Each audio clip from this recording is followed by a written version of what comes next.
안녕하세요. 하트건입니다. 우리 오늘부터 다시 잉글리시 쌩쌩 단어 영상들을 복습할 거예요. 너무 쉬운 것들은 빼고 다음 달까지 25개만 골라서 반복할 겁니다. 너무 쉽다, 지겹다 그러시면 건너뛰셔도 되고요. 저희 아이들은 이렇게 2번을 반복하고 나니까 기초적인 어휘들은 확실히 알게 되더라고요.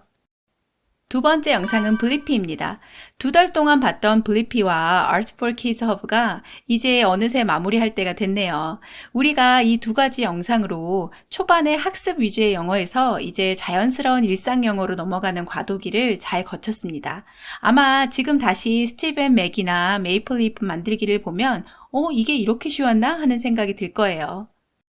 세 번째 영상은 저번 주에 봤던 형용사 비교급을 배우는 또 다른 버전의 영상입니다. 저학년 때부터 문법을 공부해야 하나 고민을 아마 하시게 될 텐데 제가 영어 교육의 전문가는 아니라서 일반론을 말씀드리긴 어렵지만 저는 초등학교 5학년 이후에나 할 생각이에요. 제 아이들 보니까 전혀 가르치지 않았는데도 현재 완료 시제, 수동태, 가정법 이런 거 말할 때 다 나오더라고요. 그래서 저학년 때는 이렇게 말을 잘 익힌 다음에 공부머리가 트이는 초등 고학년에 가서 집중적으로 문법을 공부하는 게 효율이 더 좋을 것 같아요. 네 번째 영상은 2PM비누입니다. 2PM비누도 이번 주까지 봅니다. 제가 소개한 건 40개 뿐이지만 유튜브 공식 채널에 가시면 시즌 1, 2를 합해서 180개나 되는 에피소드를 다 보실 수 있으니까 아이가 좋아하면 한번 활용해 보세요. 다섯 번째 영상은 사계절 중에 여름에 관한 노래입니다. 이 유튜브 채널이 생긴 지가 얼마 안 돼서 제 아이들이 1년차 때는 안 봤던 건데 제가 우연히 발견해서 보니까 깔끔하고 전달력이 좋은 영상들이 많더라고요. 우리가 지금 보기에는 수준이 조금 쉬운데 혹시 쉬운 학습 영상을 더 보고 싶으신 분은 참고하시면 좋겠어요. 오늘 영상은 이렇게 5개입니다. 이번 주로 우리가 드디어 5개월, 1년차 상반기 공부를 모두 마칩니다. 유튜브 영상들이 아무리 짧더라도 매일같이 5개월을 한다는 건 정말 대단한 일이죠. 아이에게 칭찬 많이 해주세요. 그리고 한 가지 공지사항을 말씀드릴게요. 다음 주에 1년차 하반기로 들어가면서 제가 영상을 구성하는 방식을 조금 바꾸려고 해요. 이제까지 상반기에는 매주 월요일 분량 컨텐츠에 관한 설명을 드리면서 뒷부분에 영어 공부에 관한 정보나 독서 이야기를 추가로 덧붙였는데 하반기부터는 매일 하는 공부는 새로운 컨텐츠가 들어갈 때만 음성으로 설명을 드리고요. 영어 공부 정보나 독서 이야기는 별도의 독립된 영상으로 구성을 하려고 합니다. 오늘까지는 뒷부분에 독서 이야기가 있으니까 아이들 책 읽기에 관심 있으신 분은 시청해주세요. 8살에 읽으면 좋은 책 소개 세 번째 시간입니다. 첫 번째 책은 학교에 간 사자입니다. 이 책을 쓴 필리파 피어스는 영국 아동문학의 거장이죠. 아스트리드 린드그렌만큼이나 유명한 작가입니다. 처음에 이 책을 구입해서 기대가 컸는데 아이가 표지가 마음에 안 든다고 안 읽겠다는 거예요. 아이 성격이 억지로 하라고 하면 더 안 할 것 같아서 그냥 지켜보기만 하다가 어느 날 아이가 감기에 걸려서 누워있는데 이 책이 생각나더라고요. 그래서 읽어줬는데 첫 이야기가 바로 무지무지 잘 드는 커다란 가위라고 이야기에 몰입시키는 힘이 좋은 작품이거든요. 아이가 귀를 쫑긋하고 듣더니 계속 읽어달라고 해서 재밌게 봤습니다. 그 작품 하나만 읽어봐도 왜 필리파 피어스를 거장이라고 부르는지 바로 알겠더라고요. 이 학교에 간 사자라는 책에는 8개의 단편이 실려 있는데 큰애는 무지무지 잘 드는 커다란 가위를, 둘째는 학교에 간 사자를 제일 좋아합니다.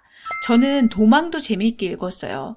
아이의 심리 묘사가 탁월한 작품이고 이 부분이 또 필리파 피어스의 강점이거든요. 이 학교에 간 사자는 초등 1학년에 혼자 읽기는 아직 어려울 수 있어요. 하지만 부모님이 읽어준다면 1학년부터 해서 초등 2, 3학년까지 여러 번 봐도 좋을 책입니다.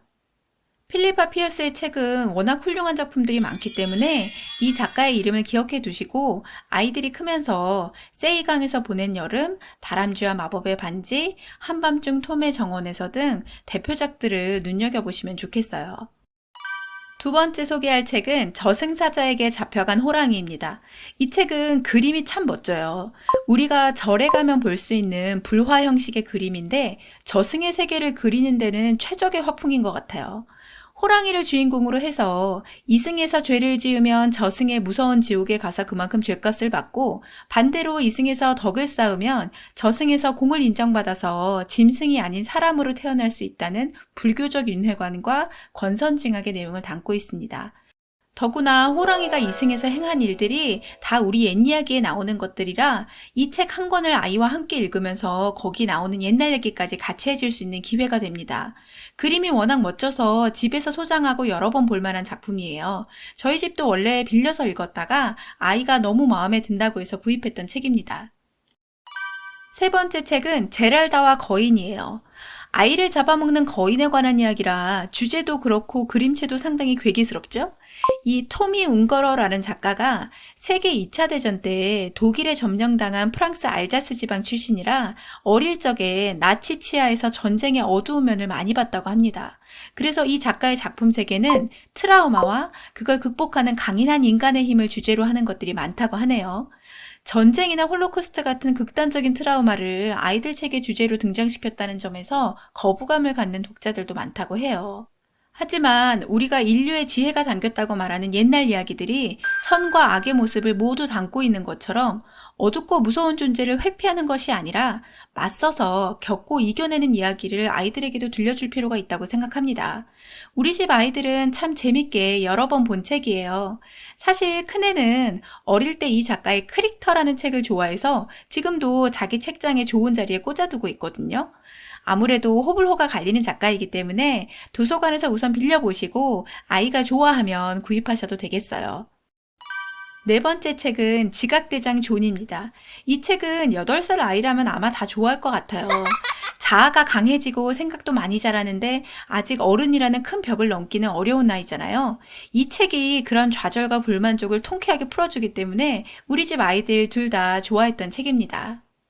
사실 저는 이 존 버닝햄이라는 작가의 그림이 참 좋더라고요. 이 작가의 야 우리 기차에서 내려라는 책이 집에 있는데 제가 아이들 그림책을 보면서 미술작품 보듯이 멍하니 그림만 한참 쳐다봤던 책은 이 책이 유일했던 것 같아요. 다섯 번째 책은 할머니 어디 가요? 쑥 뜯으러 간다입니다. 제가 이 책을 구입하기 전에 표지를 보고 조금 의심을 했어요. 아이들 책 중에는 독자인 아이가 아니라 구매자인 부모의 향수를 자극한다던가 우리 것이 좋다는 걸 강조한 나머지 내용은 재미가 없는 책들이 간혹 있거든요. 마케팅에 낚이는 거죠. 사실 이 책에 나오는 시골집이나 할머니의 모습은 제가 어릴 적에나 보던 장면이지 요즘 애들의 할머니가 아니잖아요. 그런데 책을 읽어보니까 좋은 책 맞더라고요. 우선 이 책은 어느 페이지를 봐도 풀, 꽃, 나무, 예쁜 시골의 풍경이 가득합니다. 이 작가의 그림에서만 볼 수 있는 색채가 있어요.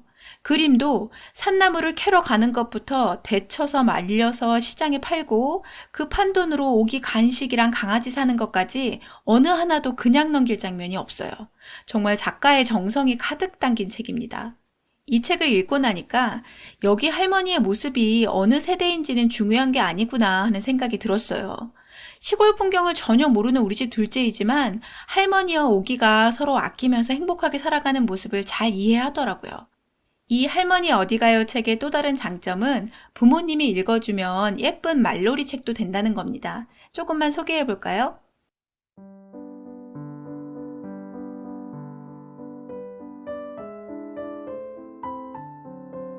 내용도 참 예쁘죠? 우리 집 둘째가 3년 넘게 꾸준히 보고 또 보는 책입니다.